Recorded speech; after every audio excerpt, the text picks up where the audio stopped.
my retirement. I have not come out for 6 years, so I came here for a change. But I am so comfortable at home.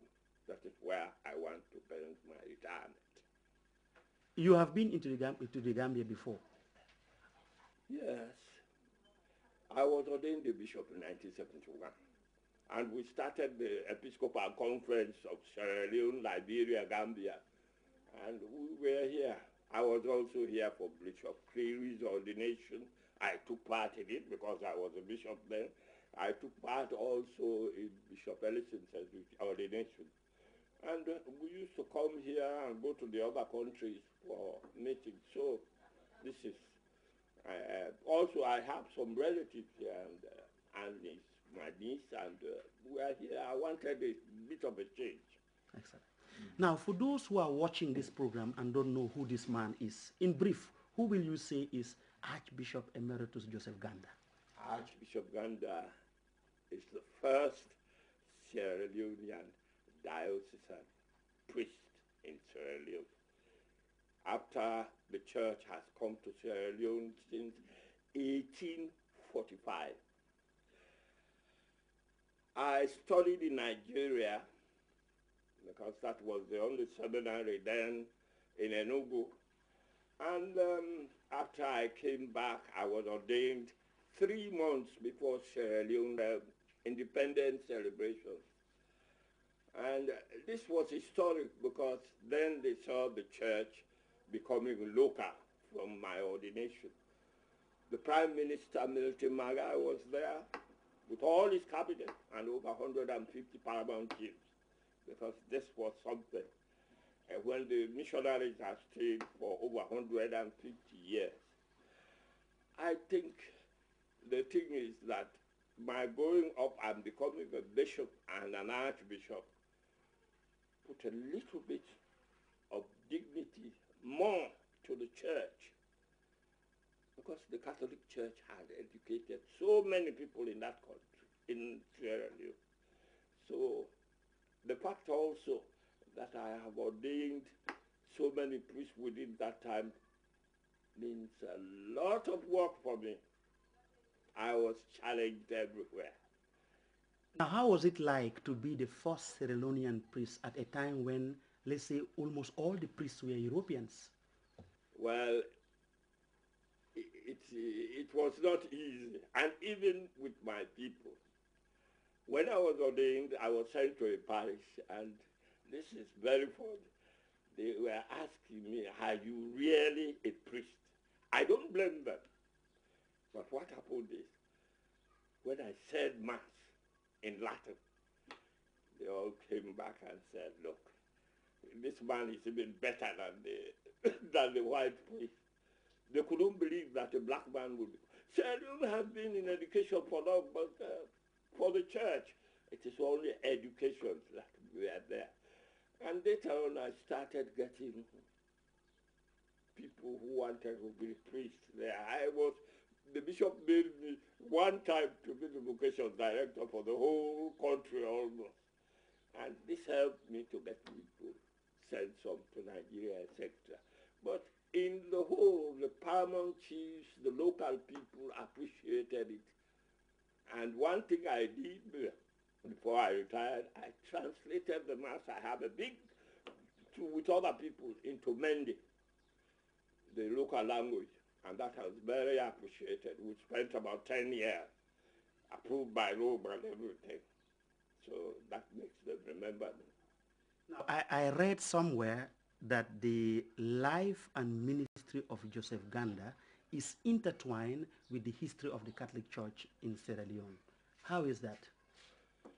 Well, what I would say is that for the first time, a local priest would talk to his people, preach in his language, do things that made them realize that the church is not only missionary.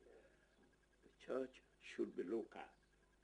And this was a point I followed up privately myself by being available, trying to inculturate, like our vestments. I tried to encourage language into the church and our music. We composed a lot of native music, which is still being used. Probably this is why that position was a bit too challenging for me, besides the other works like buildings, etc. Now let's go back to 1932. I learned you were baptized on the danger of death. What happened, Bishop? My mother always told me that I was having measles when I was born, and she was trained by the Clooney sisters, and she said immediately this one was going to die. So she sent for the catechist, who came and baptized me in danger of death. 3 days I became well, and the parish priest, who was a French priest, supplied the ceremonies. And when I think of the fact that I'm 80 plus today, and I was very sickly during my life, my whole life, except when I became a priest. Yeah, we thank God because you don't look sick at all. Thank you. Very strong and Thank you very much. Now again, let's go back to when you applied to become a priest. In those days, you were asked to wait. It is said that you were asked to do some work outside of the church, like ministry, before you were accepted. Why was it that way? I think the missionaries have very good intentions. But for a young fellow like me from the bush to say you want to be a priest, you have to look at him and see how he will manage. And very interesting for me, the bishop then asked me to go and meet with the apostolic nuncio, who was Cardinal Knox, who was the nuncio for Sierra Leone that time. During the interview, the Cardinal always told the other people, he said, my bishop said I was suffering from my eyes, I was suffering from my ears. The Cardinal then, he was Archbishop Knox, not the Knox that wrote the scripture, but this was the Knox who was in the diplomatic service. He said, Bishop, you have no priest in this country, and here is this young man who has come out, says he wants to be a priest.